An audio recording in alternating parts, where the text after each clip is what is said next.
Well, I definitely have this. Maybe this.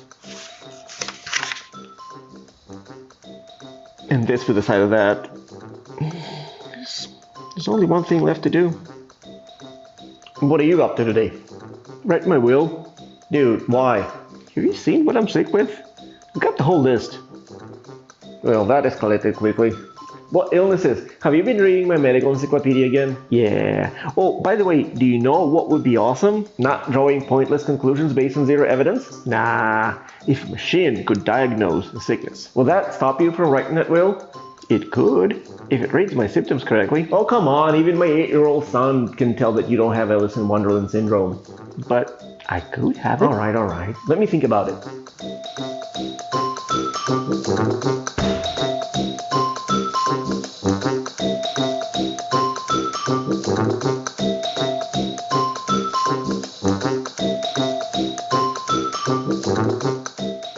I have another idea for you. Will you actually appreciate this one? Yeah. Okay. What is it? I want you to make a machine that can beat a grandmaster. That's oddly specific. Why a grandmaster? Those guys are notoriously strong. So beat grandmaster. Dude, have you heard of Isaac Asimov's laws of is he a grandmaster? Not that I heard of. Then forget about him. A grandmaster is a goal. And do you know what else I was thinking about? Kids. Oh no. Oh yes, we can use them. No. Train on them. Start with something weak and then work our way up to something strong. Dude, what kind of childhood have you had? A normal one, why? No reason. And once we've trained, we challenge the master. He will know what hit him. Here we go again. Checkmate, mate. A what? Checkmate, you know, chess stuff. Chess stuff? What do you think I was talking about? Oh, chess stuff. Oh my god, of course. So you think you can build this? Because that, my friend, would make a real breakthrough for your AI research. You will make a mark.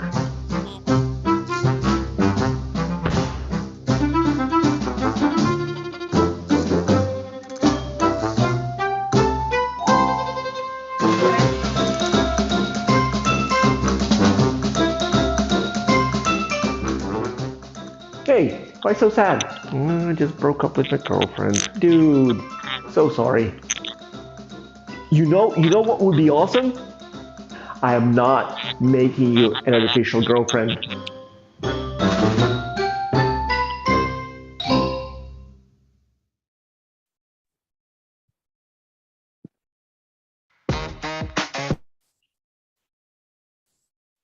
Hello, everyone.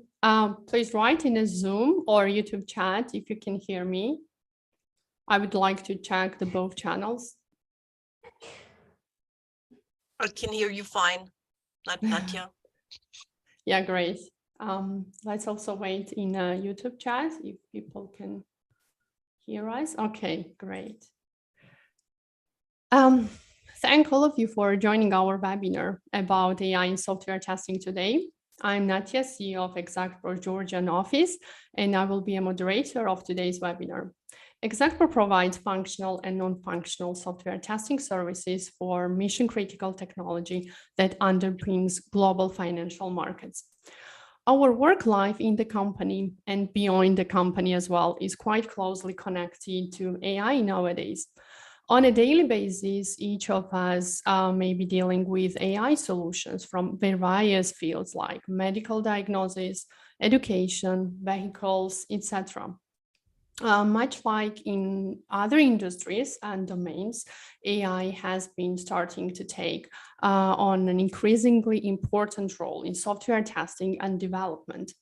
Today, we will have three amazing speakers, Claudia Dusa-Ziger, Josef Itzkin, and Ketevan Bosikashvili, with years of experience in technology, software testing, and particularly in the field of AI research and product development. We will hear free talks on different and following topics: how to use AI for testing stock exchange model, what's the attitude of ISTQB toward AI, and more about certified tester syllabus for AI testing. And we will hear about the challenges encountered while testing Georgian language chatbot GPT, similar to ChatGPT, which is built on GPT 3.5. And I'm sure you, including me, all are excited to get more information around all these free topics from firsthand, but I would like to use the opportunity and have a short discussion with the audience, with you. Even though AI-driven solutions are all around us, to the point where we are starting to take them from granted, there are still multiple definitions of what AI is exactly. This is a result of the AI effect. So let me ask you, do you know what the AI effect is? And let me share the screen. Just a second.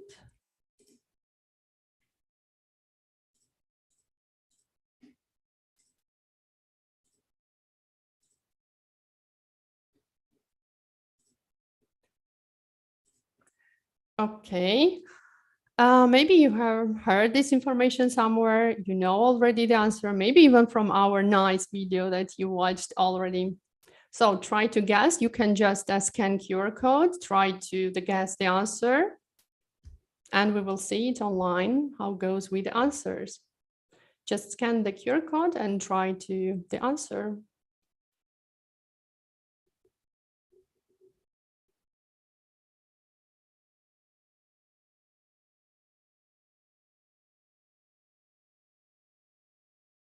Okay.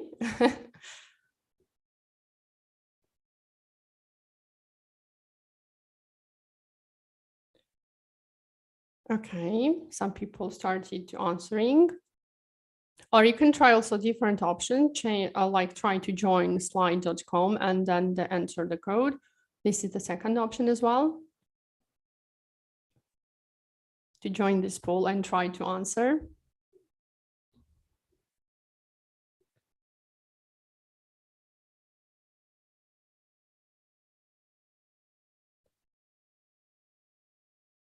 Okay, 14, 16, the people are joining and answering more and more.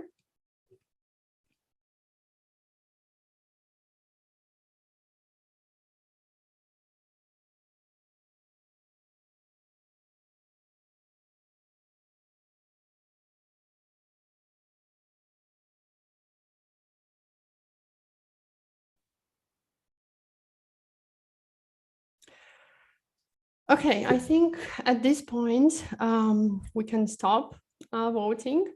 The correct answer is the second one that we have that has a majority of the answers. Oh, I see that some people started to answer on the first one, but yeah, still the second point is correct answer here. And okay, great.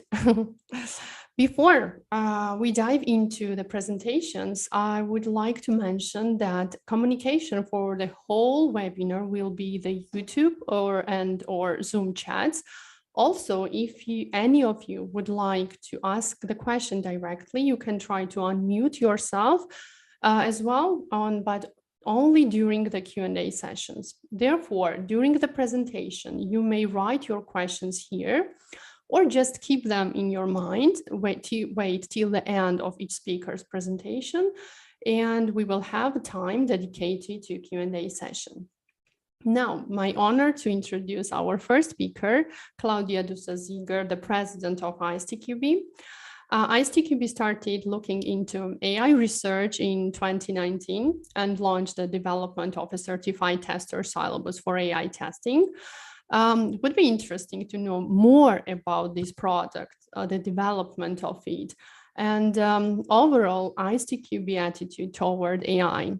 Also, I should mention that Claudia just recently became the president of ISTQB, the world's best known software testing certification scheme.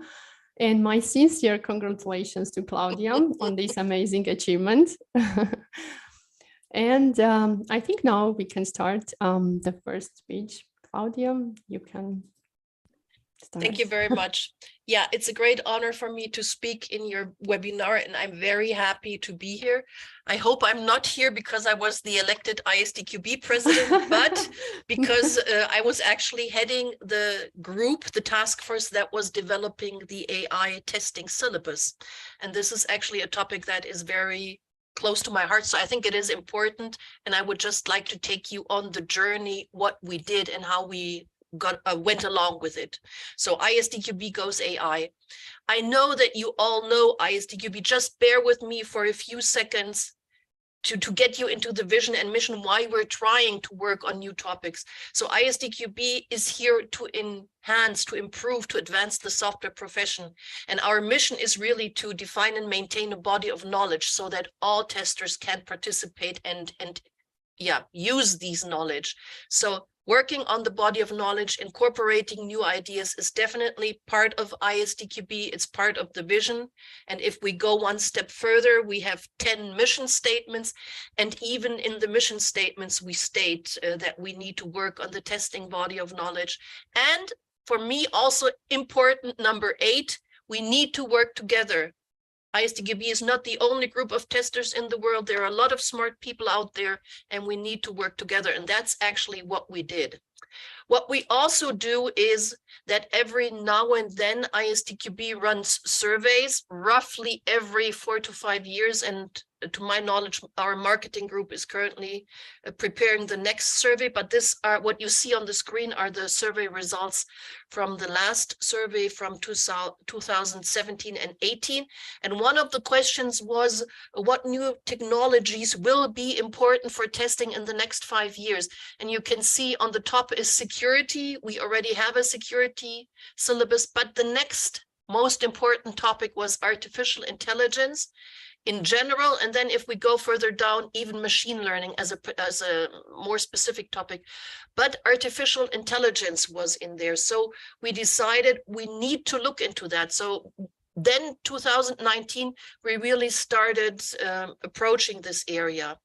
That AI is evolving, and Natia already said it beautifully, and I really very much enjoyed your little movie thing. We already had lots of examples there. AI is already there. Medical diagnosis, production systems, logistics, predictive maintenance, also a very interesting topic. Autonomous driving for sure, classifications of objects for sure. Recommender systems in web shops or voice recognition. These are applications that already all include a lot of AI. So lots of areas all around us. This is, I think, evident. And if you look onto numbers, this is from a source from LearnBonds, where they did a prognosis, an estimate how much revenue will be spent on AI, and it only goes up to 2025, but we're talking about 120 billions of US dollars. So there is definitely a market for AI, and there will be a lot of applications, a lot of products, and of course there will be testing that will be needed for AI systems. And even if we go one step further and look how AI might affect testing, there are some studies out there, and I would like to show you a study coming from Gartner from about 1.5 years ago. I just found it Christmas, a year ago, just briefly, just before Christmas, and they did an analysis and said we see different phases of testing, from the very first manual testing done almost 40 years ago, over starting then with test automation, with simple test automation, with automation frameworks, then DevOps, continuous testing came along. And what they see right now is that we are in the area of AI augmented system. So it's not only that we have lots of applications that are based on AI, or at least have an AI component. They also see, of course, that AI will help us with the testing, given the fact that the systems will be getting more complex, that the time to delivery will get shorter. We need to get more efficient, we need to increase the efficacy of testing. So AI augmented testing will come. Starting from this point, I think AI is a valid topic, and it is interesting to see. I always like to start from the roots. So it is interesting to see that AI is nothing really brand new. AI the term was coined more than 70 years ago, and also back then they started to work on AI.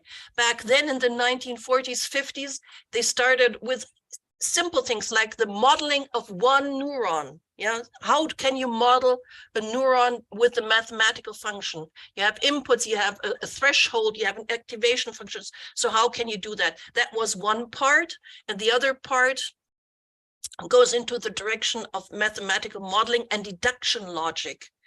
And this actually goes into the areas of symbolic and sub-symbolic AI. So either you try to incorporate all the knowledge into rules and then deduce the correct steps, or if you go into sub-symbolic, you try to model the human brain and come up with ways how we as humans think and deduce things. So starting in the 1940s, we already had that later on. From one neuron, we moved away to large neural networks, and we got to automatic deduction systems. We went so far that we really had knowledge-based systems. As I said, I really enjoyed your little movie very much. We have software, which was back then considered AI, which did beat a chess grandmaster. I think 2 or 3 years ago, we had a software, an AI-based software that did beat a Go master. So we are working on that. And also the increases in the statistical algorithms and the mathematical modelings, that is really improving. In between, you can see that in between, AI went down and up and down. So they are talking about having some ice ages in between. And I can tell from my personal university here in Erlangen, where I studied, around 2000, they even closed down the AI chair because there was no funding for that anymore. And now we are back. We have a huge success of machine learning. And machine learning is just one part of AI. And I think that is important to know. If we go into the newspapers, if we look into the applications, most of the AI-based applications are machine learning due to the advances in the statistical learning methods. And from my point of view, the most important 2 points are actually that we really have very cheap hardware. So you have either graphical processing units, TPUs, or tensor processing units, where you can do a lot of these calculations from the neurons or of the neurons on the hardware, which is really cheap. And the second is we have lots of data. So we can do things now, which we couldn't do 10, 15, 20 years ago. And just to conclude my little example with my university here in Erlangen, now we have 12 or 13 chairs for AI, even specifically for machine learning and machine learning in different domains. So ML, machine learning, is the hot topic right now. Not all of the AI tools are using it, but the most part. And I think we as a tester should know that AI is not equal to machine learning, but it is a subpart, which is very, very hip right now. So this was the starting point. We looked around and gathered some information, or gathered people that would be interested. And this is actually the point where we started at ISDQB. 3 different groups were working on that topic already in 2019. We had a group which comes from the corner of A4Q, which is Alliance for Qualifications. These were some of the European-based testing boards. Then we had a group around Artificial Intelligence United. These were grouped around the Indian testing board. And then we had a third group that was specifically dedicated or managed, or of the Korean board and the Chinese board, and they came up with a third testing syllabus. And all 3 of them were published, were really developed independently and were published September, October 2019. And then we said, it doesn't make any sense to have 3 syllabi in parallel.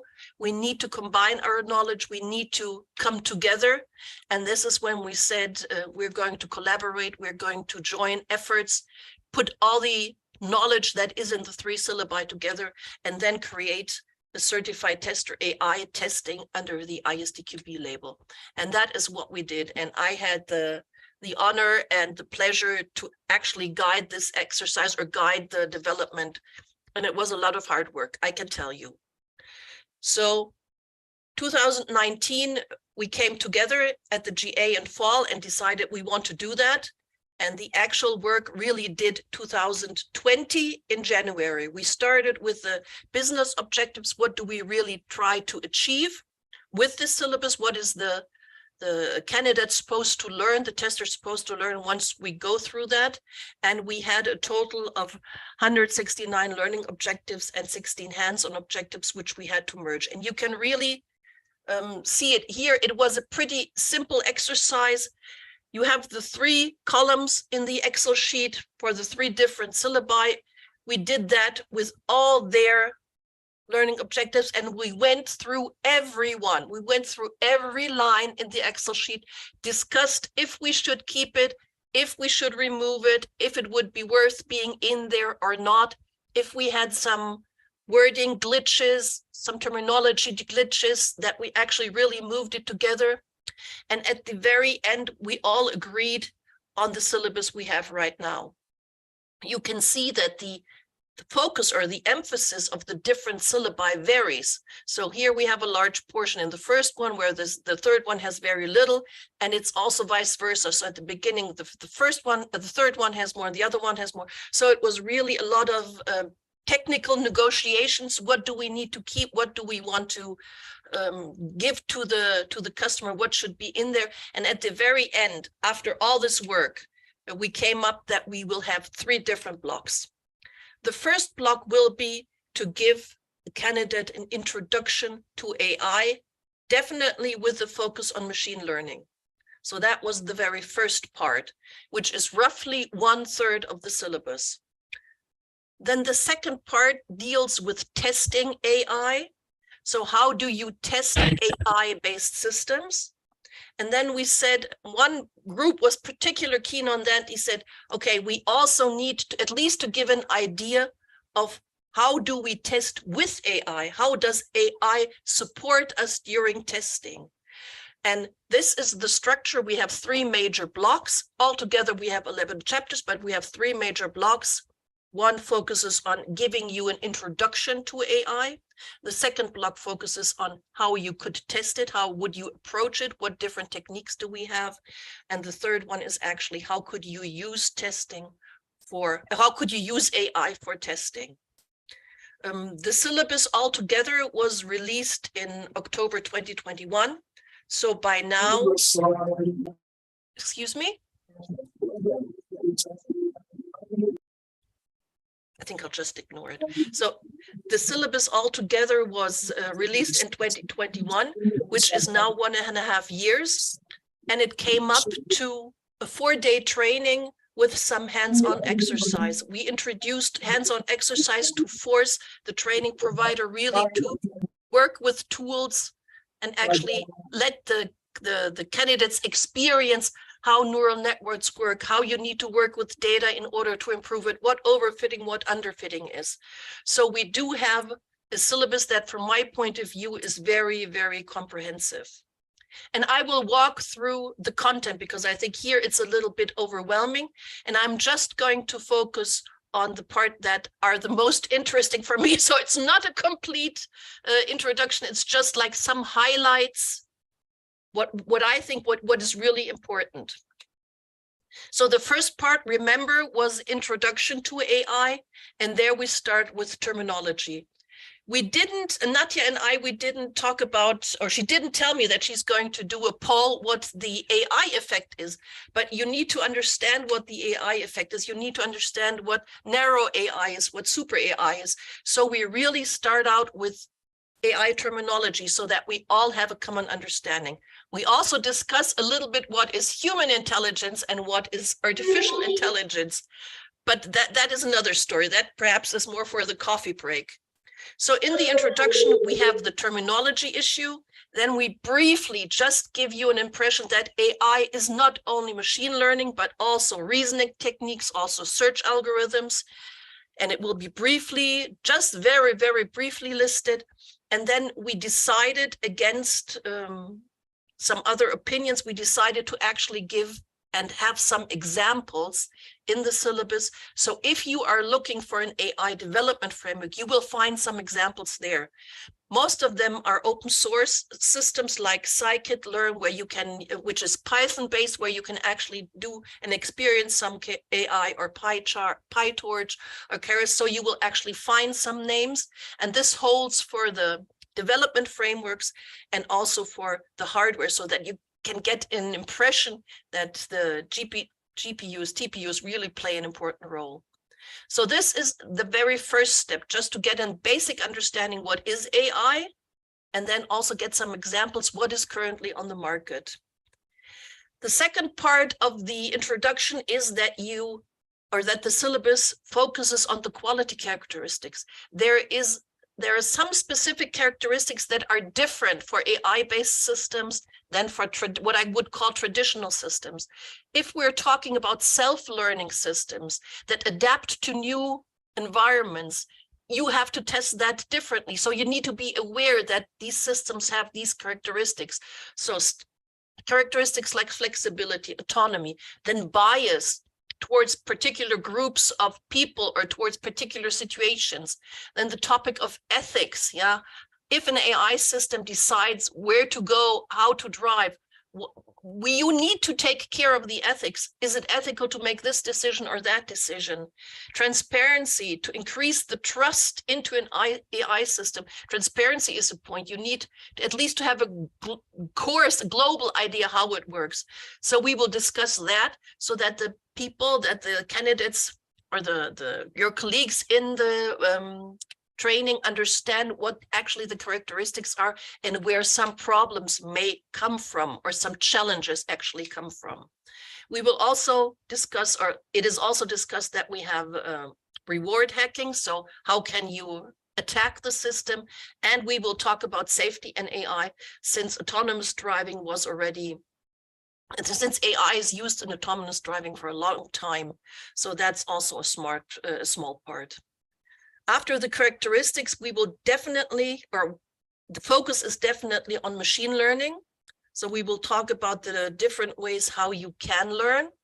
We had it also in your little video that we were talking about reinforcement learning, and there are other types. So we will introduce supervised learning, unsupervised learning, reinforcement learning, and then we developed an ML workflow. And this is the graph that you see on the slide right now. So we started from the objectives, from selecting an appropriate AI framework to selecting the algorithm, how you want to learn, then actually train the model, tune the model, and then also test it, and then deploy it, integrate it perhaps into a larger system and use the model, and again go through the tuning phase. This entire workflow, I think, is one of the pearls, one of the gems in this syllabus, because it really describes the steps, the different steps in greater detail, and then also hooks in the testing levels. So when we go through the workflow later on in the chapter on how we would test such a system, you can also see that we have the different test levels where we can approach and look at different aspects. So the ML workflow is one of the center core pieces of the syllabus. And in that context, we also discuss overfitting and underfitting. Something that I learned 2 years ago, that with this machine learning, of course, the data is essential. It's the crucial part. And we cannot wait with testing until the entire model has the chance to learn. We need to look at the data earlier on. We need to do quality assurance on the data. We need to make sure that it is of sufficient quality, that it's hopefully not biased, that everything is complete. So data preparation, data augmentation, also data labeling if we do supervised learning. That is something that you need to be aware of when you're dealing with the development of an AI-based system and you want to do quality assurance and test there. The distinction between the data that you use for the training, the data that you use for the validation, the data the data that you use for testing. What is it? How is it distinct? Should there be an overlap? Should there not be an overlap? How many data do you have? So these are all topics that will be discussed. And from my point of view, when we're looking at testing an AI-based system, some of the effort also needs to go to quality assurance of the data. We need to start from the very beginning and make sure that the data is correct.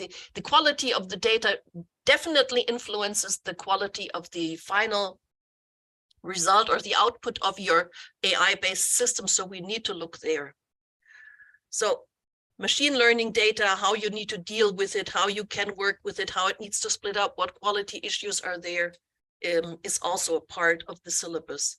And then we come into the beautiful metrics. Yeah, we coined a new term. We wanted to call it performance metrics, but performance typically is associated with runtime behavior and stuff like that. And this is not what we're talking about. We really want to get an indication how the AI-based component, in this particular case, the ML component really works, if it works good or not.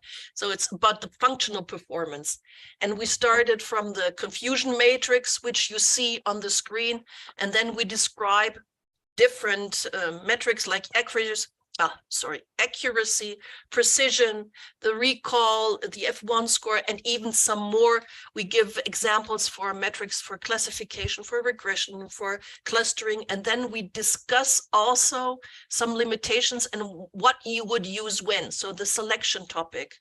So it's not only the development from the machine ML for the machine learning workflow, but also how could you, and the data as the next step, but also how could you measure whether it's really working or not? Do you achieve the accuracy that you want to have or not?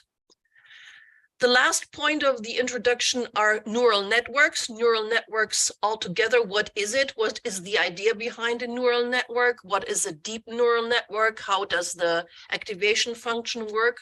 And here we're slowly starting to merge or drift into the testing of AI-based systems, because on the basis of the neural network, you could already start with what we call white box coverage techniques or white box techniques and cover, for example, neurons. We could cover thresholds, we could cover sign changes, sign coverage. So if you have a neural network and you really are able to get to the network, so you're not using a pre-trained model, but you're developing one on yourself, you could start to think if you want to use these white box techniques for the testing process.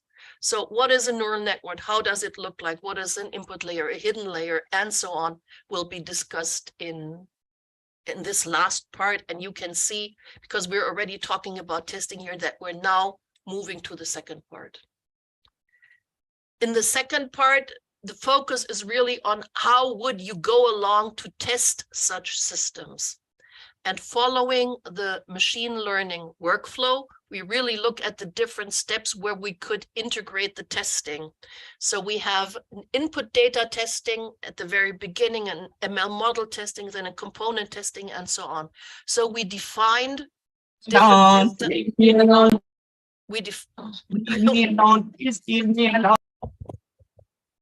define different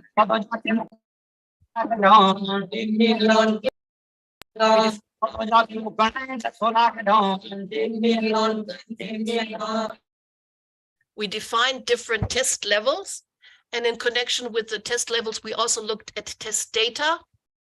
And then we're discussing a number of topics which are particular to AI-based systems or ML systems. For example, concept drift.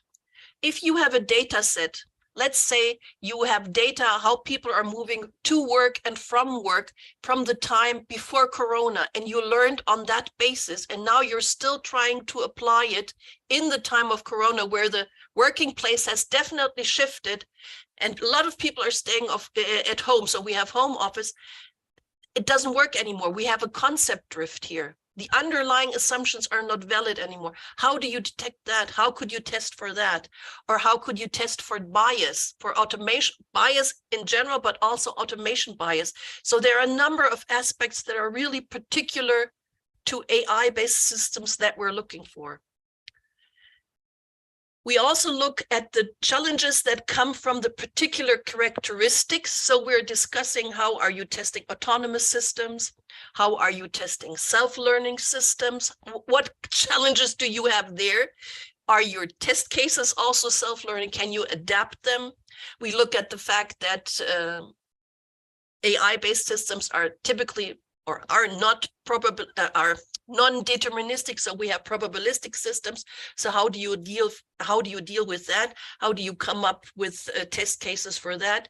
We are looking into bias, different types of bias, whether it's a sample bias or an algorithmic bias. That will be discussed because that is a topic for AI-based systems. And also, of course, test oracles. How do you say that this test case will pass or not? How do you describe it? Will it be in percentage-wise, given some probabilities and stuff like that? So we will discuss, or not we will, the syllabus really discusses it and shows that we need to take care of the particular characteristics of an AI-based system and how you can deal with it. So this is a very interesting discussion, and I think we're also lots of interesting exercises are. Exercises are also connected to the methods that you could use. We have parts on adversarial attacks. We have parts on data poisoning, how with particular data sets, if your particular data, you can make your model predict in a completely different way. Then we will have a look at back-to-back testing in the context of AI-based systems. We will definitely look at metamorphic testing, which for me was a completely new technique to develop test cases. Back-to-back testing, I already know from the automotive domain. I do for the last 10 years, I have been doing projects in the automotive domain where you already have back-to-back testing, where you compare the testing stuff with the simulation stuff. So it is used there in a different context, and also pairwise testing is already known. But how do you apply them particular for the testing of AI-based systems? And as I said, metamorphic testing is new. Experience-based testing we already also know, but how is it applied in the context of AI-based systems?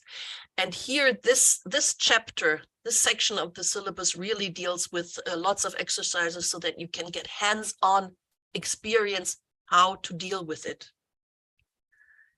This is the second part. So it's how do you approach the entire thing? How do you take care of challenges coming from the different quality characteristics? And what are the methods and techniques that can be used for it? One part that is also going into part 2 is test environments. It's a smaller chapter, but how do you deal with test environments? Let's say you want to test autonomous systems and you need to simulate not only you have your system, but you need to simulate the road, you need to simulate the weather, you need to simulate the lighting. So how do you deal with this test environment? How do you build it up? Where do you get the sensor information? Where can you put the actor information? So typically the test environments for example, for autonomous system are quite complex. So this is also an interesting topic. Last but not least, part 3 is the use of AI for testing. There we have a small introduction, which techniques or which technologies you could actually have, classification, prediction, optimization. And then we decided to have a set of different areas where it is currently already used. So we have a section on analyzing defects. And I can tell from my personal experience with a customer, I already had my fingers on such a system. They have a database which has been growing historically. So we're talking about more than 100,000 defects that are reported there, and they're using AI to find duplicates. They're using some kind of term matching, so it's natural language processing, and they're trying to cluster the defects because nobody will ever no human person will look through more than 100,000 defects and analyze them and see if they can be clustered or if they're duplicates. So this is actually something that is in use and is a very, very sensible thing to do.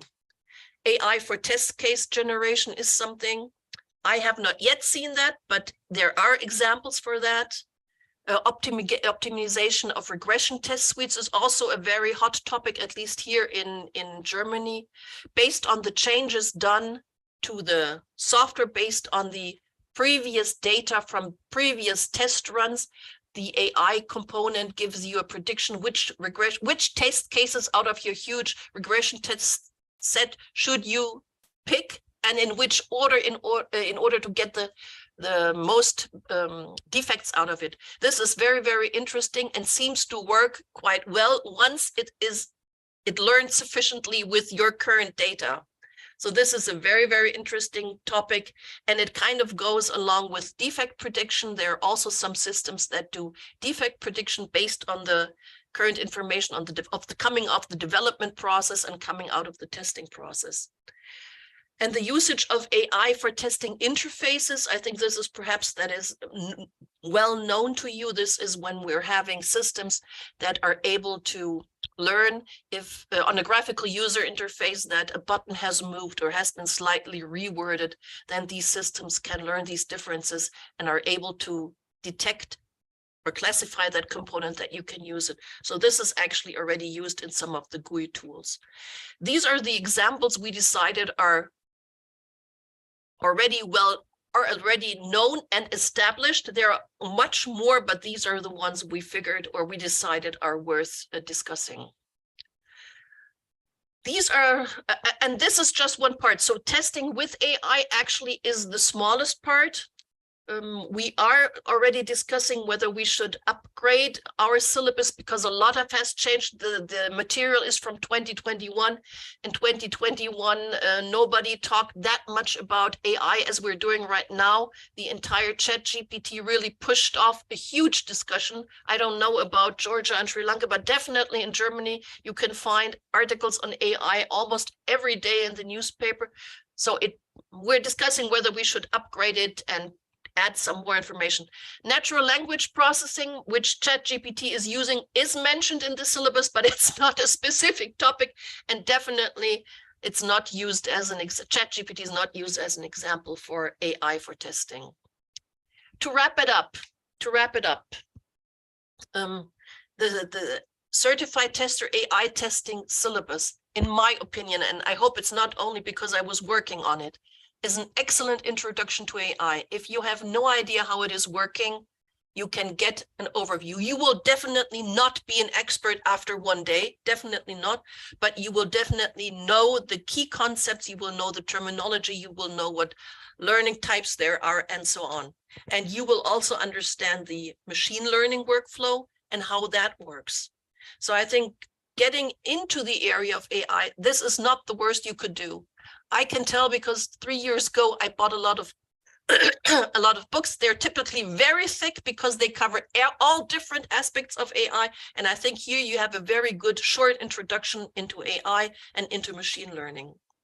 Then the second part is that it really shows you or discusses the challenges that you have: self-learning, bias, ethics, flexibility, adaptability. So the stuff that you really need to take care of is discussed. We don't have a solution for everything, but at least we discuss it, and it's highlighted that you have particular characteristics that you need to take care of, which you didn't have before. End of story.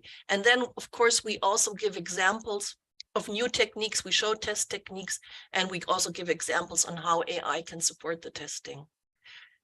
The AI testing syllabus is the second ISDQB syllabus where we have a hands-on experiences. So the training providers are forced to actually give you tools to do some of the exercises so that you really get a hands-on feeling how it works.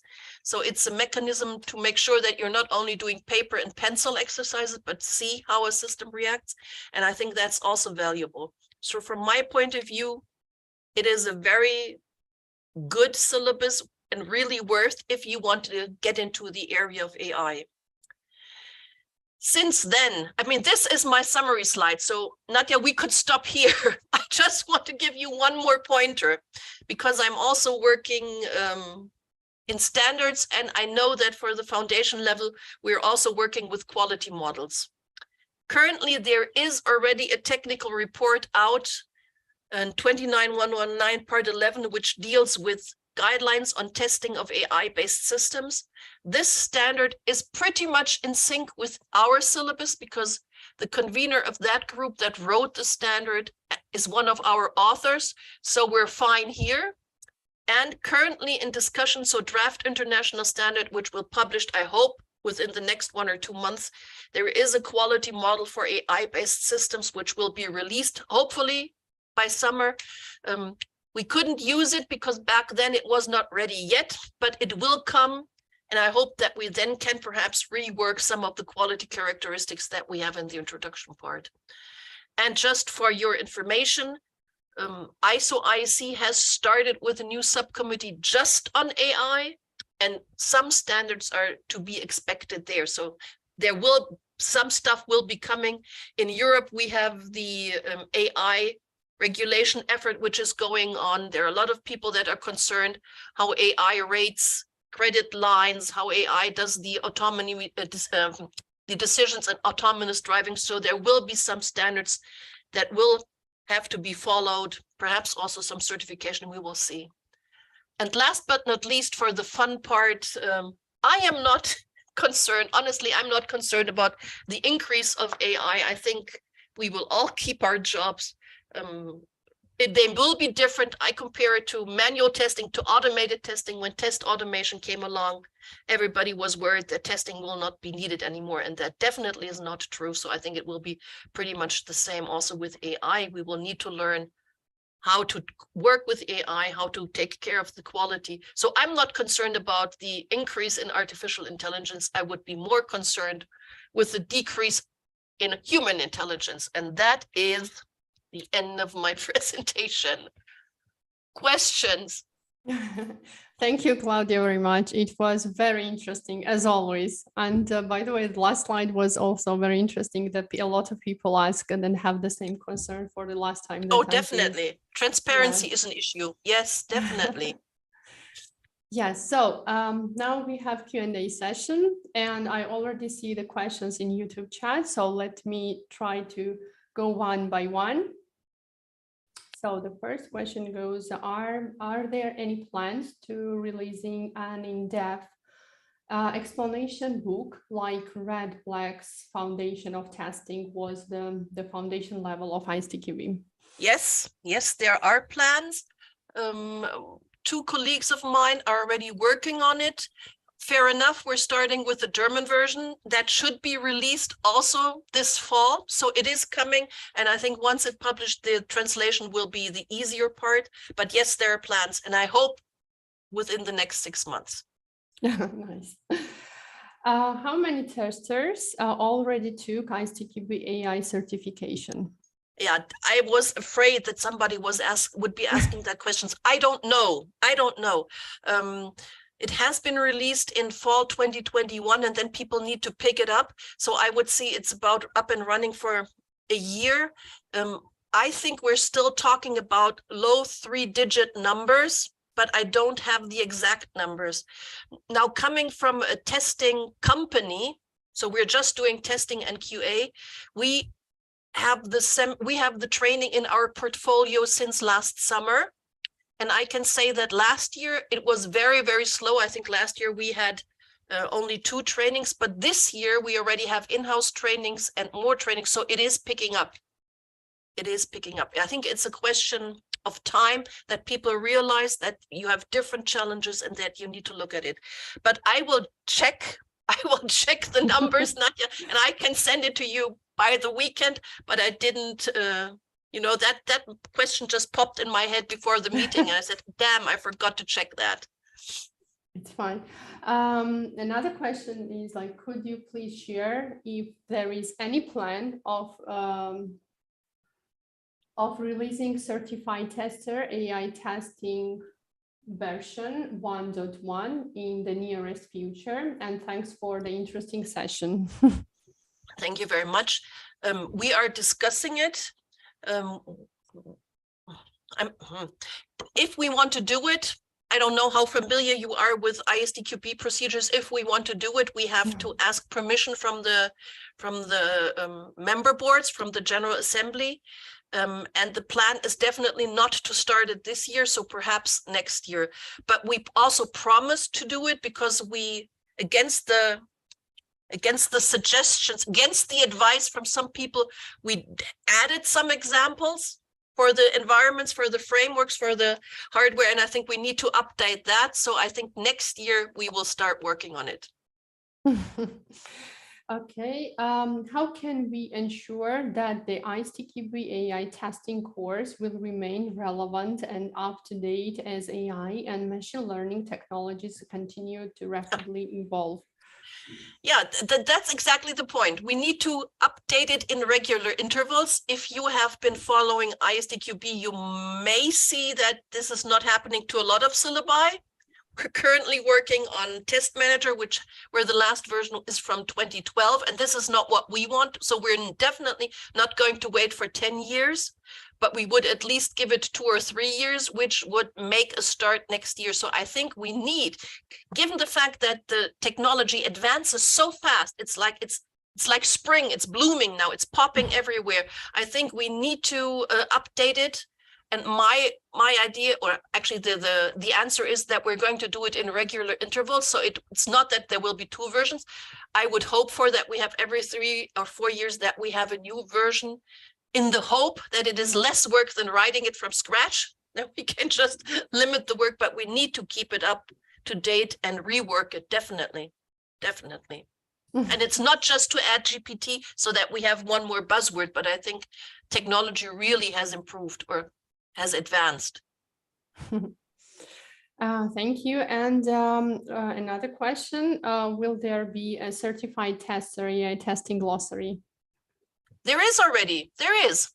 If you look in the syllabus at the very end, and I'll just double check when you did your little survey, how we define AI effect, there is a glossary of AI-based terms at the end of the syllabus.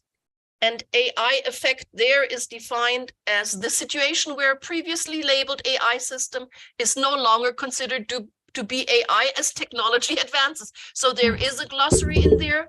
The glossary has been in sync with the ISO standard. So we try to work with as many people as possible so that a lot of people have a common view what the terminology really is.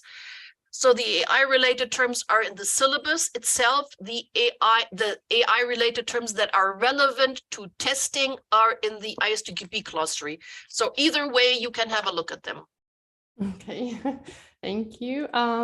You have mentioned AI 15 years ago.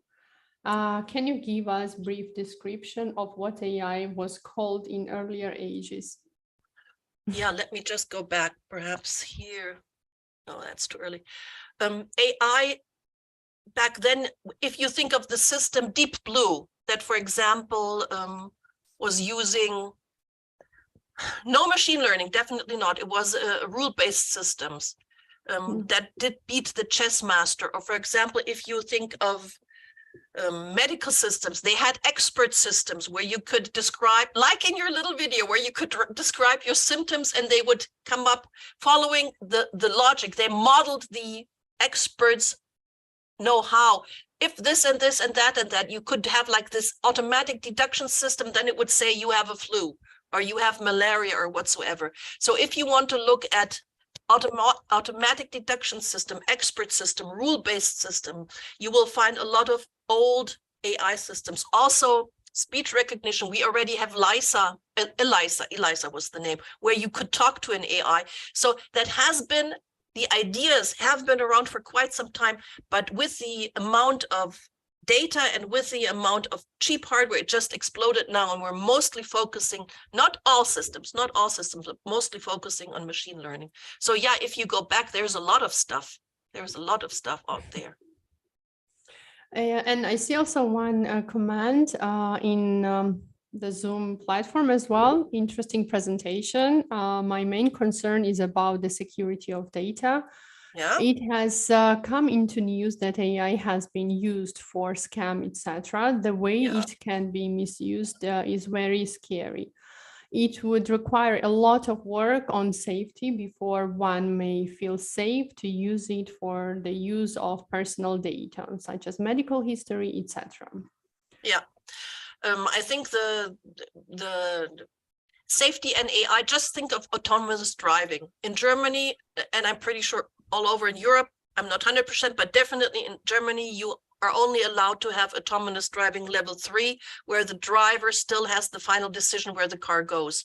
Now in Asia, in China, that's not the case anymore. So we already have systems that are driving by themselves where safety is a concern. So parts of the safety relevant standards are already talking about that, and we definitely need to have a look at that. So that's one issue. The other issue is security, and security increased, cybersecurity increased of importance within the last 1 or 2 years. And in particular, again, with the availability of so cheap hardware, you can produce all these pictures, you can produce these fake pictures. And I think the best example is the apprehension of Trump, that he was grabbed by the police, which was a fake. So we will definitely have to look into ways how to determine whether it's a fake one or not a fake one. And I did a check with ChatGPT. There are already AI-based applications where you can feed in a text that's supposed to tell you with a certain probability, with a certain accuracy, whether it's a machine-generated text or not. And I think we will need something like that also for pictures or photographs, for text definitely, and the sensitivity of data. If you do data poisoning, if you can, by just adding some few malicious data set, if you can just steer the entire AI and entire section, is also a topic of research. I mean, this is really, here we're getting to cutting edge of research. This is nothing, I think, where we already have solutions ready, but where we will definitely need to look at. Yeah, we will not run out of work. Definitely not. Well, thank you very much. I think I don't see any other questions either in YouTube or in Zoom platform. So I would like to thank you very much, Claudia, for your interesting presentation. It was really nice to listen all this information, and wish you success. Thank you. Thank you for having me, and thank you for the good questions. Thank you too. I would like to present our second speaker, Josef Itkin, co-founder and CEO of Exactpro, who has years of experience and lots of senior technology roles under his belt. Personally, I would like to add that this is one of the rare cases of professionalism dedicated to nurturing and supporting the software testing direction in all different aspects, including education, experience sharing, and so on. Today, Josef will talk about AI technologies used in testing, how to use AI to analyze reported defects, how to perform optimization for regression test suites, as well as examine Exactpro's model for AI testing of an exchange. Josef, the floor is yours, and can start.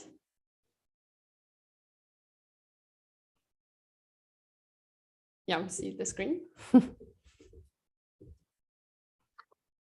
Hello, can you hear me? Yes, quite good. Thank you.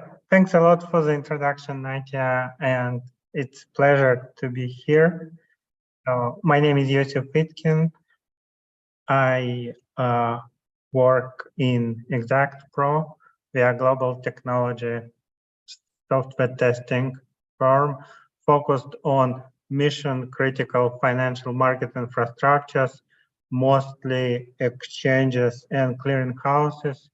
Exactpro works with the most visible, most reliable, and demanding exchanges across the globe.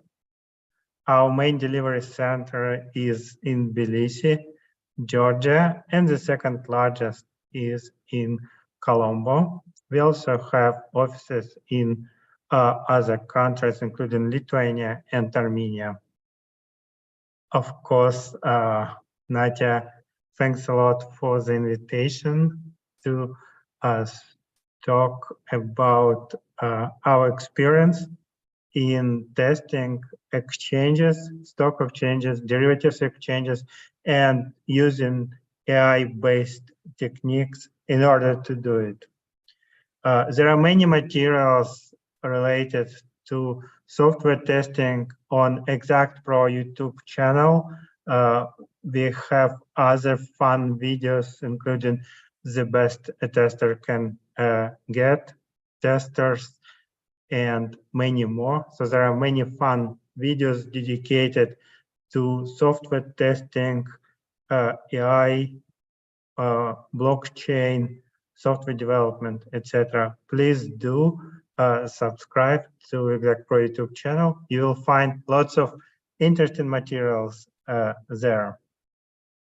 I do not have ISTQB AI certification, but I do have the one that preceded it, A4Q, Alliance for Quality AI and Software Testing. So I passed the one on the left.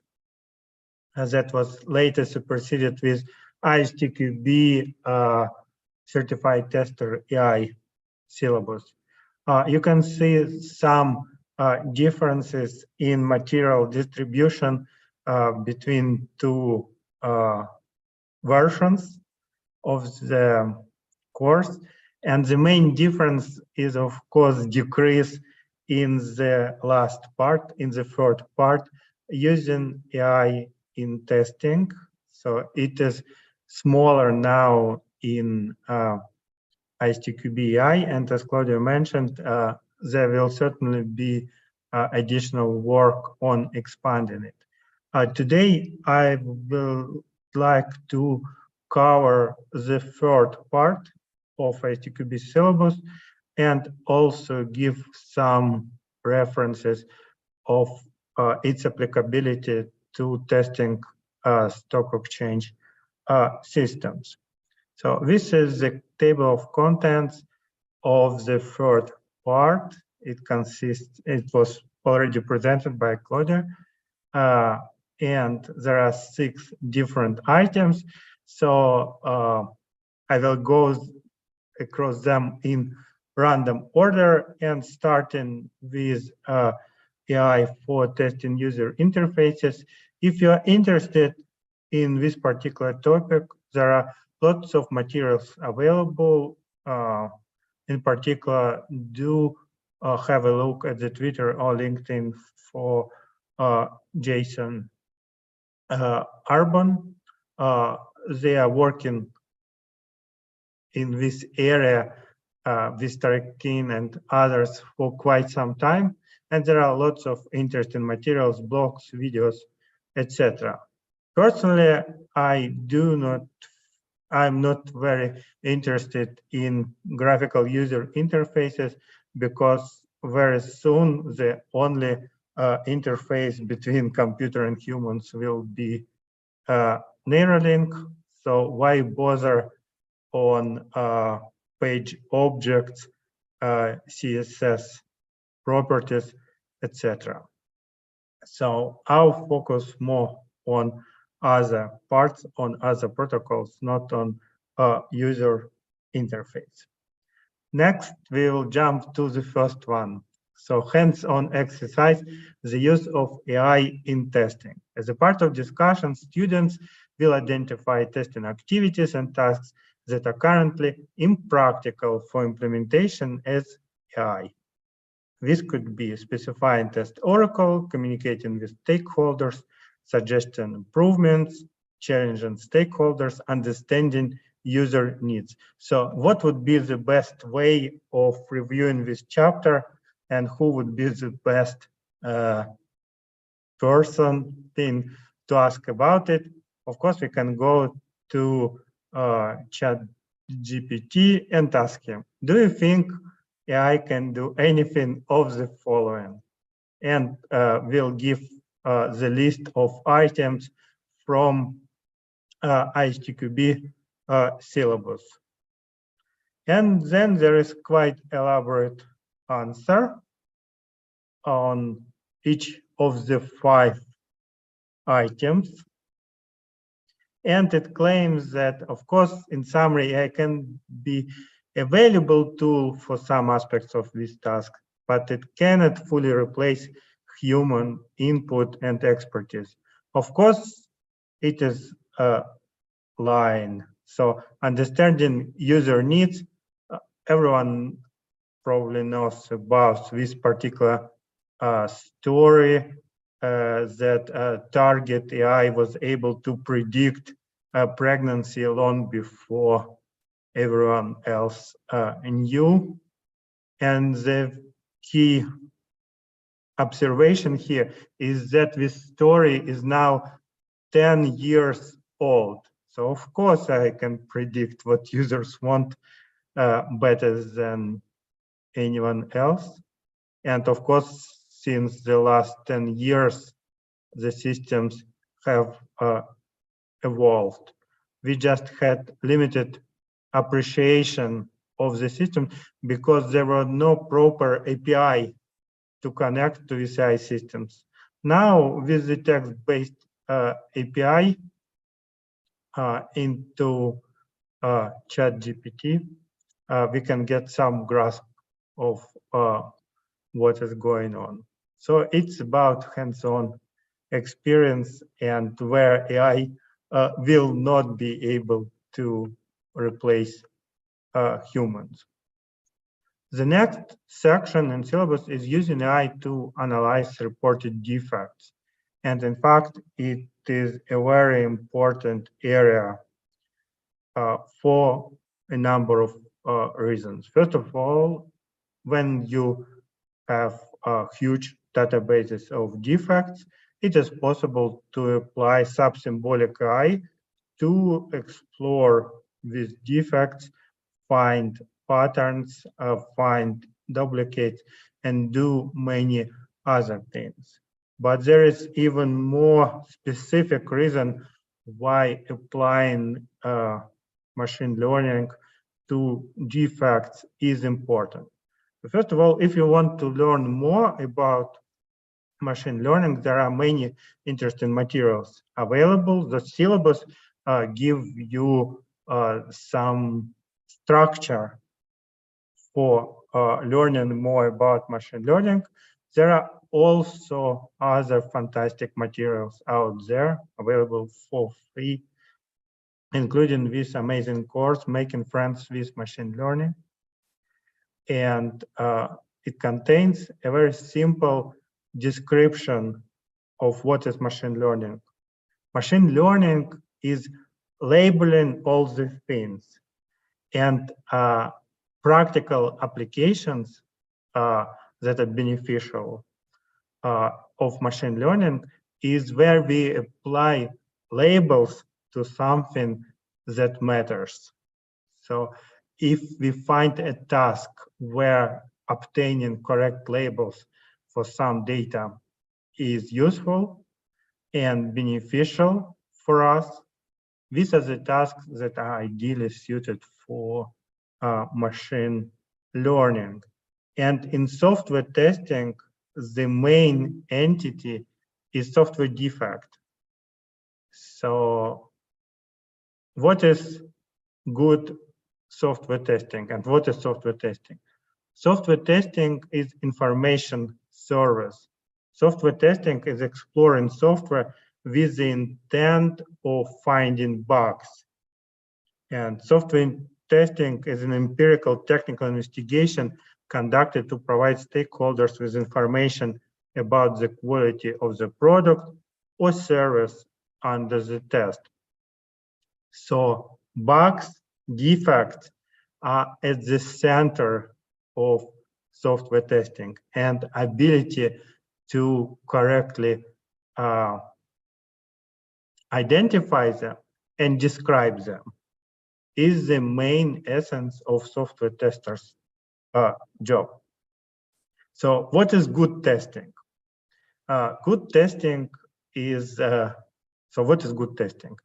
It is, of course, rooted in some person's feelings, but how can we define what is good testing? Let's give it a try. So somebody can say that good software testing is the software testing that is 100% automated, easy to maintain, very fast, consistent, repeatable, applicable to all systems, vendor independent, transparent, at low cost.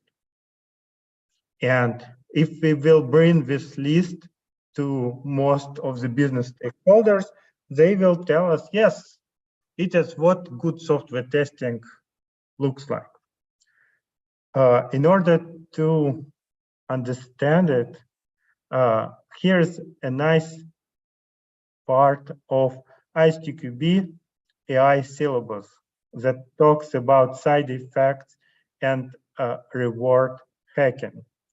So everything on the left can be achieved by a human or by a software system if we just will not do any software testing at all. So if we will not do any software testing, we will hack the reward and we will satisfy all the items on the left. So it will be very fast, it will be extremely consistent and repeatable. And it is, of course, this approach, do not do any testing, is applicable to everything. So it's a nice thing to be aware when thinking about reward hacking and developing any algorithm. So the only difference between the things on the left and so what is good software testing? Good software testing is a testing that finds software defects that matter. And in order to measure software testing, we need to look at three main dimensions: testing better, testing faster, and testing cheaper. It is easy to describe what is testing faster and testing cheaper. As for better, better testing is testing that is better at detecting and describing defects. So if we have two different tools or two different approaches, and one approach is better at detecting and describing defects, then it is better from a software testing perspective. That's why when we are trying to apply machine learning to any domain, we need to find what is the most important thing that we would like to label. And in software testing, the most important thing is, of course, software defects. So if you build your data sets in a way that are helpful in identifying defects and structuring information about them, you are on the right track.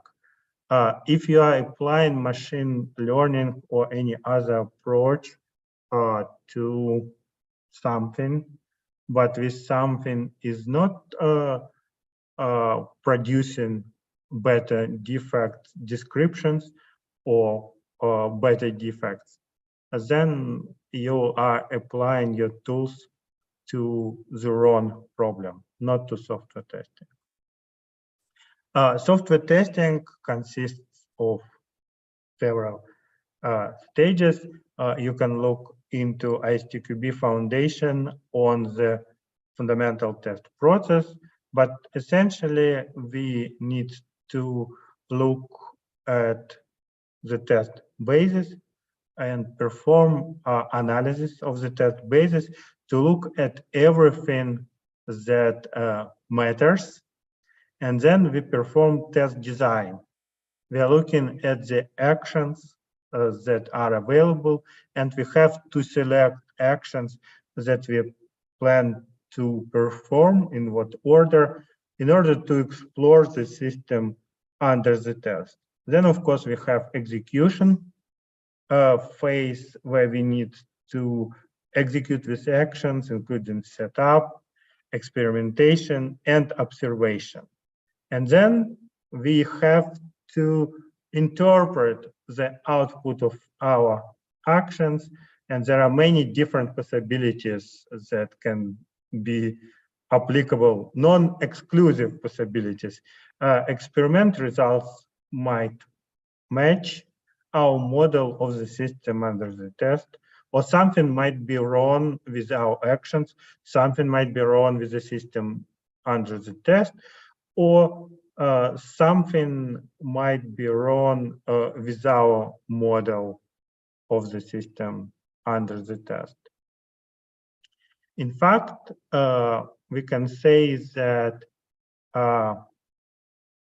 these activities present on the slide, they have different cognitive load.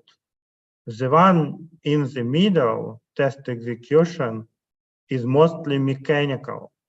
So it is solved in most of the systems where we implement CI/CD, where we have APIs for interacting with the various parts of the system, and where we have sufficient monitoring in place. So it is mechanical problem. Everything else is cognitive problem. And from our view, and probably not just our view, these problems have different levels of complexity.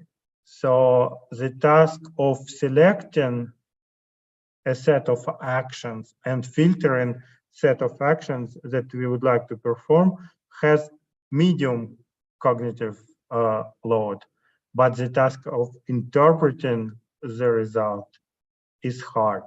So it is not easy at all. It is possible to use AI for test case generation, and it is of course possible to use AI for the optimization of regression test suite. Both processes are related to each other because we know that exhaustive testing is not possible. So using software to generate scenarios, we can produce any number of test cases and test actions to perform. But in some cases, it is not feasible to run them all. In other cases, it does not make sense to run them all. So the idea of applying AI in test case generation and optimization is to produce a data set of scenarios that will be most efficient from software testing perspective. And most efficient means that they will be helpful in identifying more defects, and they will be helpful at better describing our findings. On the slide, there is a model of stock exchange testing that we use in Exactpro, and we work with many exchanges that support different asset classes, equities, derivatives, swaps, currencies, cryptocurrencies, and also based on different technologies, etc. But the main concept is identical to testing different exchange platforms.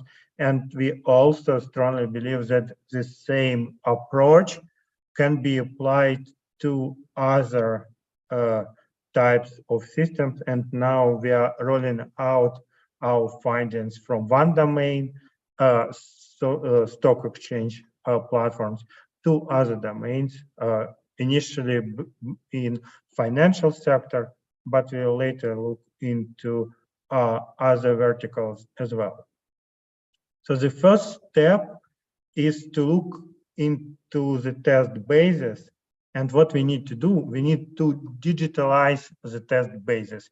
Digitalizing test basis means converting everything that we have as information about the system, the test basis, into machine readable form. So take PDF files and try to obtain a set of CSV files from them.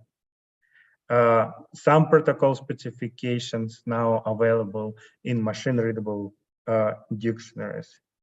So in some cases, the problem is already solved for you. In other cases, the problem is not yet solved for you. So you need a way to convert whatever data is available, specifications, data, scenarios, user stories in a form that we can process efficiently. And in Exactpro, we use two main formats, CSV and JSON as the format for structuring our inputs. Then we take these inputs and we can produce any number of combinations. We can randomly combine actions. We can try, in some cases, apply Cartesian products. We can use more limited version with all pairs. And we also can apply pre-filtering to filter the actions that we plan to run. And then these actions stored in a relatively simple format. So my favorite one, CSV, represent input data set. Input data set can be huge. And then with this input data set, if it is huge, but in simple format, we can apply different techniques, rule-based, script-based, and also machine learning-based techniques to decrease input data sets by selecting only scenarios that will have sufficiently high weights. So the weights, how we can obtain these weights, we can discuss later. But at this stage, we already have a subset of test scenarios that we can execute. And additionally, we are developing model of expected results, simulation model that can be used both to execute testing, and it can also be used to improve the test scenarios. Because the model is something that we fully control, so we can introduce mutations, we have full information about code coverage, etc. I will cover the model a few minutes later. So we take input data sets, we execute actions, and we obtain output data set. And the same principle is applied here. We are trying to have lots of data, little code. So we are trying to store all the outputs and all observations from the system in the form of data sets that can be processed by the same simple scripts or machine learning algorithms. With the output data set, our next step is interpretation data set, where we apply property checking and we label all the things. So we apply annotations to all the messages present in output data set, and we also can link these messages to the generated test cases.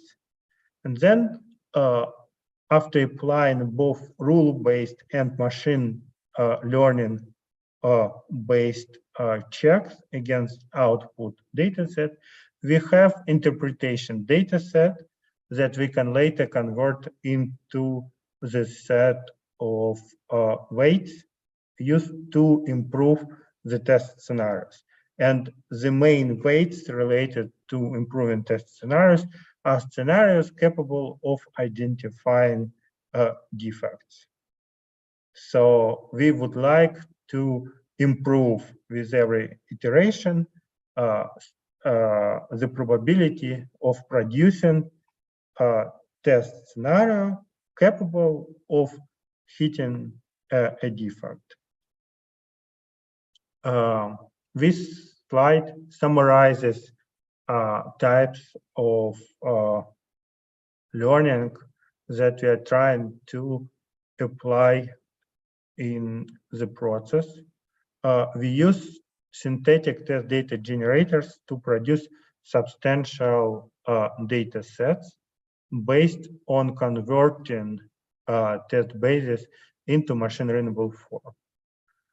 And then we use scripts, both rule-based and machine learning-based, to annotate this data.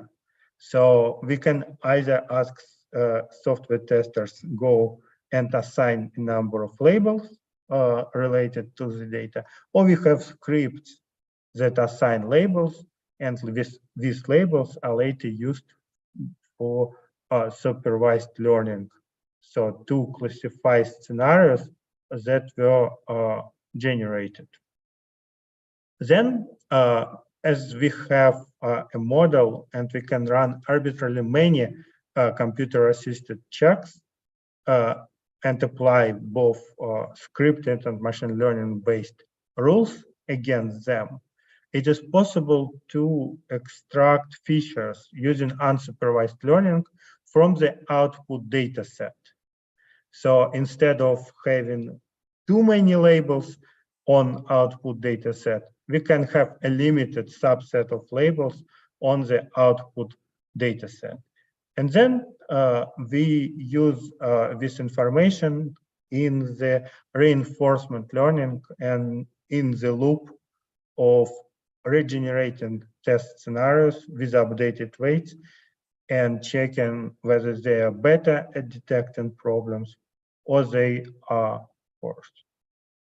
So it is called model-based testing, but of course, model-based testing, all testing is model-based testing because all testing is based on models.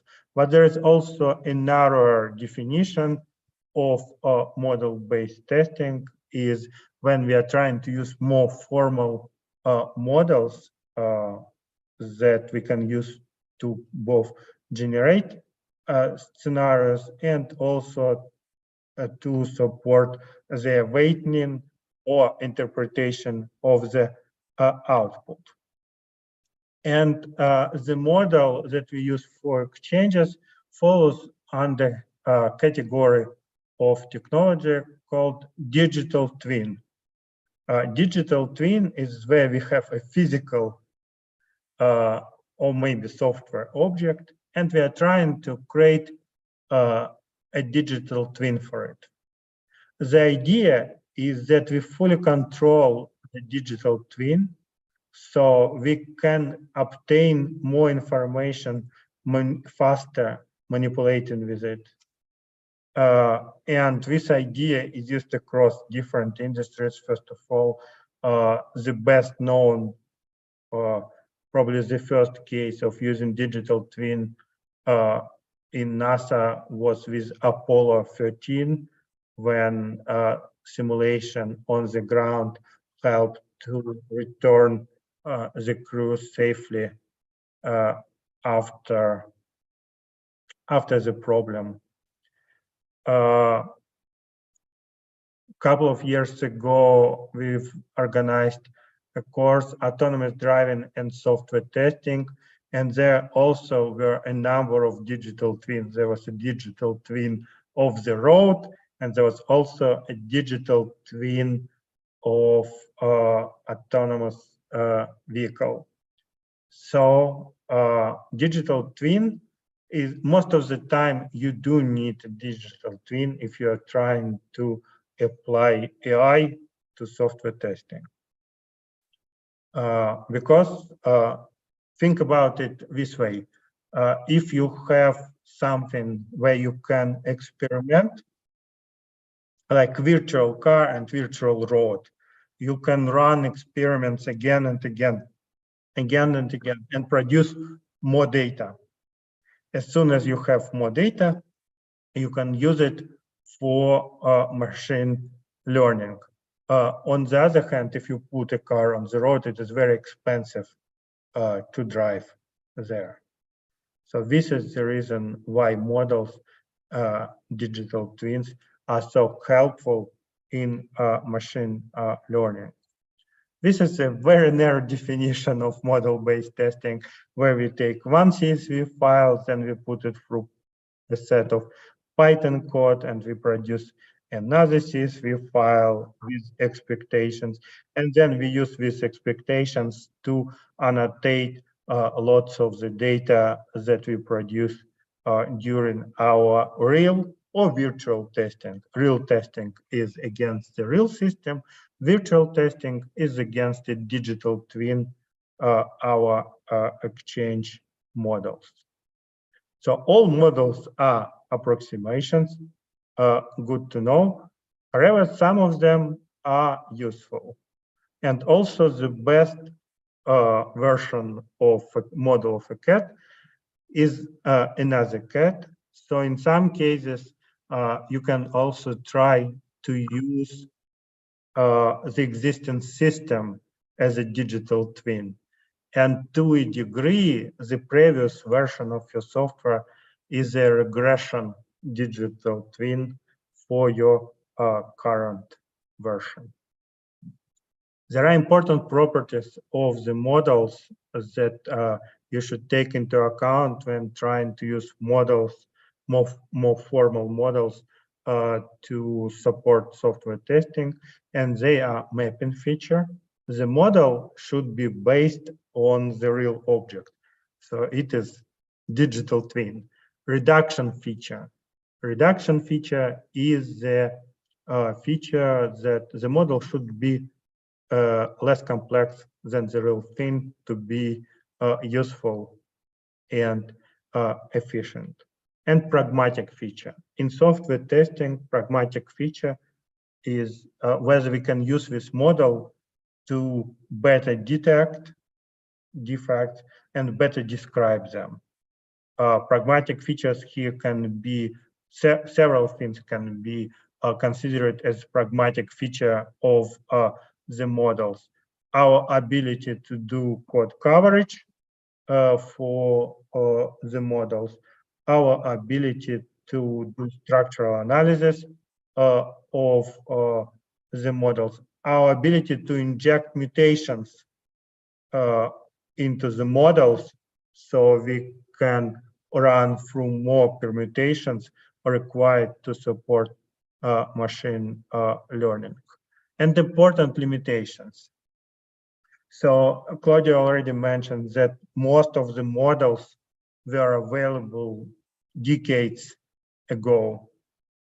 The difference that happened recently is that the computational capacity, increase in computational capacity and also increase in data volumes enabled more efficient use of sub-symbolic AI or machine learning. So if you work on the system, and we have cases where there is it is only capable of processing 1 order per second. For example, blockchain, some blockchain-based systems are like that. It means that you only have 3,600 events per hour, and the data set at the end of the day is small. So it is not possible to use this data set for efficient learning. So in that cases, we are trying to use digital twins as well. So it is not possible to get more data from the real blockchain system, but we can put many digital twins and produce more data using them. The second one, the second idea is no matter how strong is your brain or artificial intelligence brain, if there are problems in sensors, actuators, or memory, it will not be efficient. So you can have huge brain, but if you have no hands to press on a button and to press on a button sufficiently fast, you will not be able to do good or do bad or do anything. So when you're trying to link your software testing with machine learning models, make sure that the robo hands are in place. So I've mentioned that mechanical execution part is easier, but easier is subjective term. So in order to rapidly interact with the systems under test, you need to have good APIs in place. And of course, it is very difficult to learn if you are blindfolded. So sensors' ability to obtain information and store it somewhere is very important. So without sensors and actuators, there is no properly working machine learning. And the last thing is machine learning is label all the things.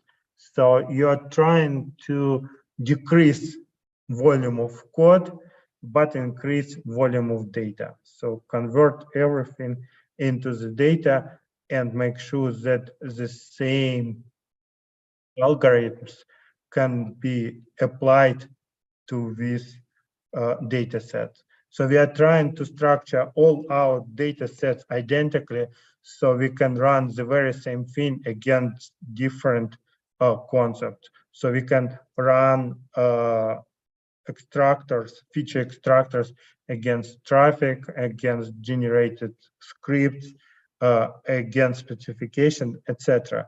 So little code, similar code, different data. So this is the main thing behind machine learning. And of course, we do have more videos available on AI testing.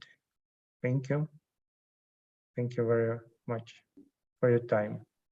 Thank you, Yasser, for such an interesting and informative presentation. And now I think we can move to Q&A session.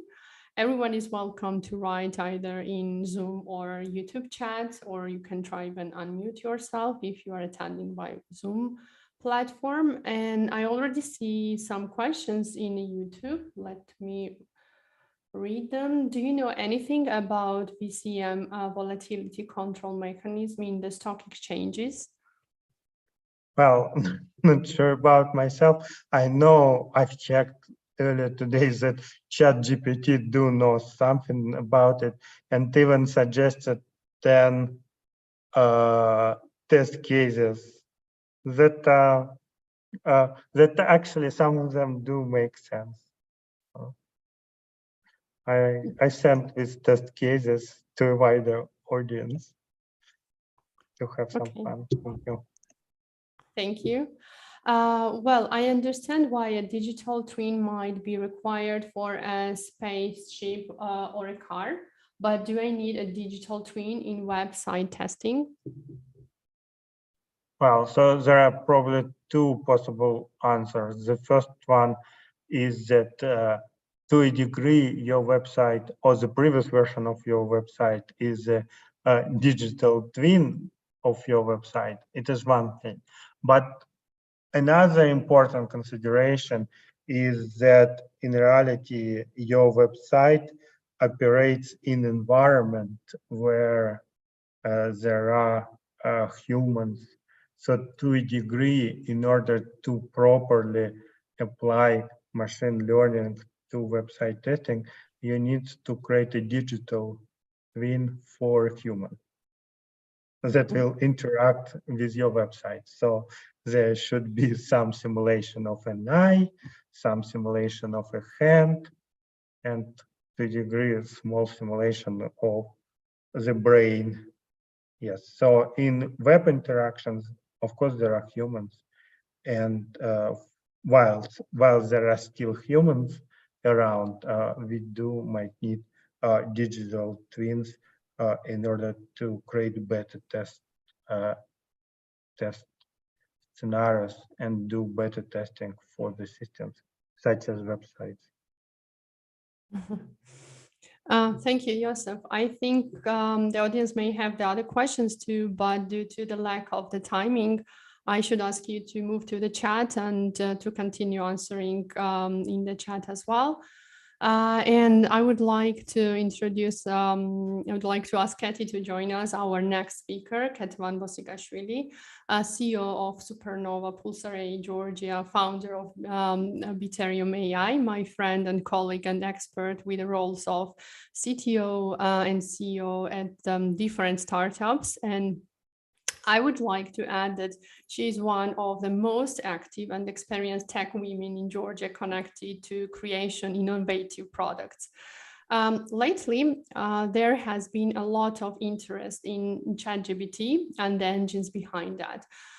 We read a lot around that. I think it's a special treat to learn more from the person who was leading the process of creation, the Georgian language chatbot called Depositories, built on GPT 3.5, and see what challenges were encountered during the testing process. Personally, I'm chatting time after time with Depositories. Even yesterday, I had the chance to ask about our webinar, and I got answer quite a big one about the AI at all, like overall. And not to go much more longer, just Katia, I think you can start your presentation. Hello, so do you hear me? Yes, we can hear you. Okay. My name is Katie, and I am CEO at Pulsar AI Georgia, Supernova. We have two names. I'd love to introduce Pulsar AI shortly. So Pulsar AI was established in 2017, and it is the first AI-based tech startup that was acquired by the biggest merchandising company, Impel, in USA 2 years ago. And in that time, Pulsar AI divided into two parts, Georgian and American part. And Georgian part was renamed as Supernova. So we have the history of creating SaaS products, and we started from Georgian language chatbots, created powerful AI components, and worked very hard with linguists. So reached the highest retention rate of users, then started working on big data analysis, so transaction validation, control, image processing, payment fraud prevention, and many, many more. And the whole time, we have been facing challenges related to testing AI models and AI-based products. Generally, we all agree that AI is making our lives easier in many ways. We never imagined starting from, for example, chatbots, transaction validations, ending with self-driving cars, and even helping law courts derive smarter decisions. However, we need to believe that AI generates correct answers and responses that are also both ethical and unbiased. So based on our experience, I can say that it's becoming more difficult and challenging to predict the system's expected output and behavior. My colleagues will agree that traditional testing techniques are based on fixed inputs and producing certain fixed outputs. Test cases are no longer expected to pass with an accuracy of 100%, but are replaced by a set of metrics. These metrics are expected to meet certain level of acceptability to ensure viable deployment. The challenge here is that with every new version of ML model, evaluation and acceptance tests need to be carried out to ensure an acceptable level of performance. So I'd love to highlight the challenges we face during this time. One of them is trust AI responses. So AI systems are complex to test because they are generally non-deterministic. This means that if you give a system the same input value, you cannot always guarantee the same output value, and the output of the system depends on what data it has previously seen. One of the challenges around testing of AI is the ability to reproduce and explain a set of results. Ultimately, the real challenge is convincing everyone that AI system can be trusted with important decisions. Next, very important part is bias, which also was mentioned by my colleagues.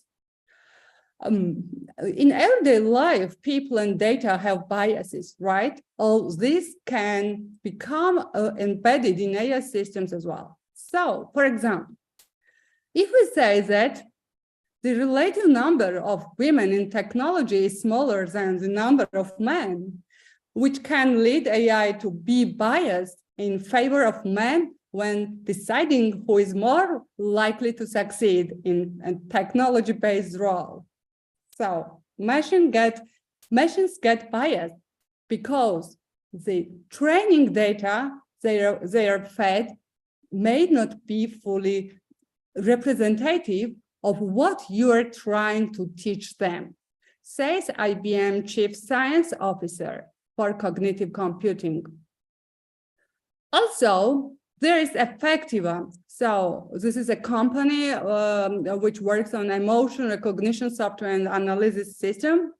And as Effectiva's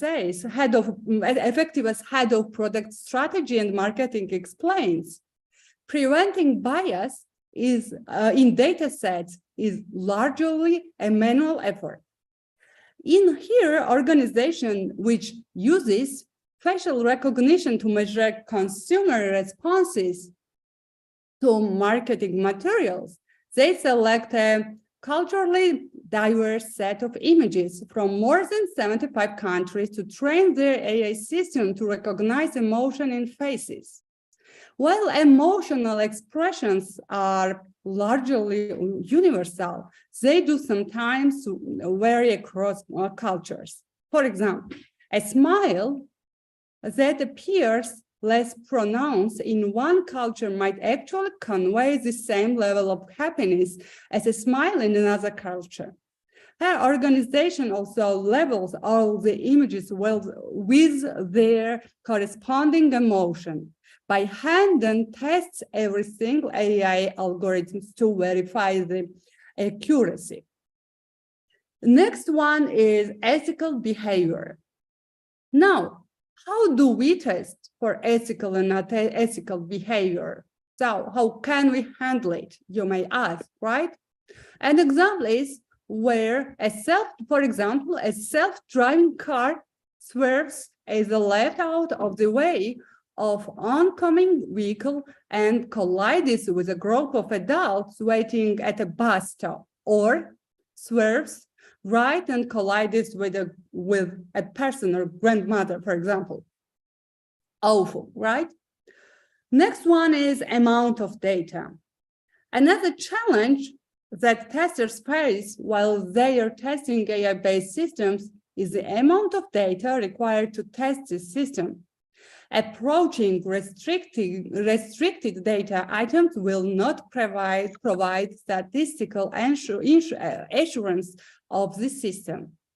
That opens the gate to another challenge for testers as to what kind of skills should a tester have and how should they interact with these systems of that complexity level. Here we are, skills are required, and my college also explained and showed us the full agenda, what kind of skills are needed. Sometimes testing the algorithms, data volumes, or solution complexity can be as complex as solutions themselves. It requires extensive technical and data science expertise from the testers, making AI testers' job different from any manual and automation tester. In that case, researchers say that the agile approach and interdisciplinary approach to the testing process would help testers understand more about the algorithms and their functionalities. So now about chat, that was overall introduction of our challenges, what we have faced. And now let's talk about ChatGPT. So generative AI and GPT apps and use cases. Everything started more and more interesting when ChatGPT has been announced and then was launched, right? Everybody knows that it's a chatbot developed by OpenAI, powered by GPT. It's designed to give quick answers and carry on conversations with users based on context in a natural and engaging way. So ChatGPT can be used in a variety of applications such as customer support, personal assistant, language learning and translation, content generation, code writing, and debugging.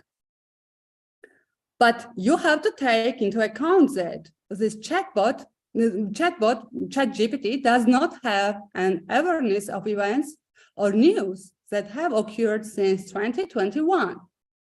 So here you may ask, can we trust it?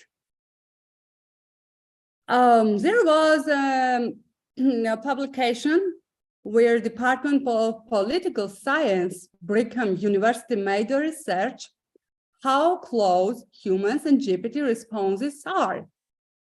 They hired about 3,000 individuals through the survey platform to evaluate about 8,000 texts produced by human and GPT-3 survey respondents without any indication of which was which. Each individual evaluated 8 randomly assigned lists, with each text evaluated by 3 different individuals. So you can see here the results. They are very close to each other, and also there you can see some differences, but this is a AI-based generative model, but more or less GPT generated precise outcomes. So finally, let's go to GPT-Ori. GPT-Ori is, and let me introduce GPT-Ori. Yes, this is GPT 3.5 and translation service-based Georgian chatbot, which was created for the research purpose. Idea was to collect data, analyze, and find out weaknesses of translation service and improve it. But we faced the limitation of GPT. People were complaining about facts and news, traffic and also traffic and usage were high. Everybody was asking who started the war in Ukraine, is Russia the occupant or not? So because of outdated information, most responses were inaccurate. We started thinking how to test and then fine-tune, optimize prompts for ChatGPT. Manual testing was not enough, but anyway, we analyzed data, enriched GPT-3 with Georgia-specific historical and current facts, and improved the situation. But after months, usage and interest were still high, and we decided to go deeper. In the first version of GPT-Ori, we implemented the very simple light display evaluation mechanism of conversation and translations as well. We started to identify the most important topics and analyze sentiment. We started with removing noisy from data sets, find the correlation between sentence lengths and like-dislike options, find out different topics. We got a very poor, but yes, as a result, we got a very poor results, identified the top 5 topics. You can see here the topics. Overall sentiment was also negative due to the incomplete data. Additional actions were necessary to see the outcomes better. We added an additional valuation option. You can now rate answers in a different way and explain what don't you like or what you like. And if you don't like the answer, why don't you like? So you can write some comment there on just check, I don't like, for example, because of meaning or because of translation, because of outdated data, etc., etc. And yes, and now everybody can contribute in gathering really useful data, which then we will analyze and find out these weaknesses, what we are gonna what we want to achieve. So let's test and improve natural language processing skills together. Here you can see the link of GPT-Auri. You can click on this so go to this URL, chat.supernova.g, and ask questions, enjoy it, and so rate the conversation. But before I end up with my speech, so I'd love to end up with one or more words about GPT-4. Despite its relatively young age, GPT-4 has already demonstrated impressive abilities, such as writing new websites from a simple wireframe mockup or creating fully functioning iOS application from a simple description. Tools like GitHub, Copilot, powered by GPT-3 and similar models have already demonstrated the potential of large language models, LLM, to empower engineers to achieve more in less time. As a result, we can predict an increase in software engineers' productivity and increase in management's expectations, of course. But challenges still remains more or less the same. GPT-4 has been designed to reduce biases, but there is still a risk that models trained on GPT, models trained on biased data sets can perpetuate or even amplify existing biases, which would then reflect itself into the resulting code or products it might contribute to. So my final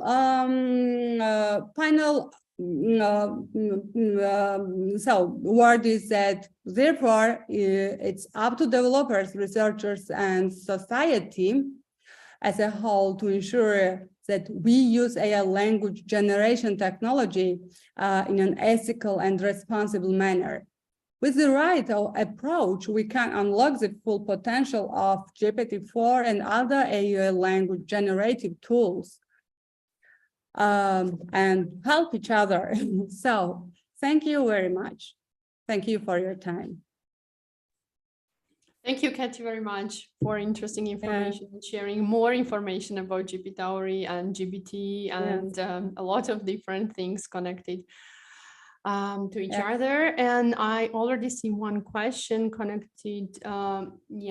Did you encounter bias issues when adding Georgia-specific facts to ChatGPT? Yes, it was we encountered this problem. It was not related only to Georgian language. So this was related to the outdated data, because as I mentioned, that GPT 3 and 4 had limitations, and that was the reason of compliance. Thank you, Katie.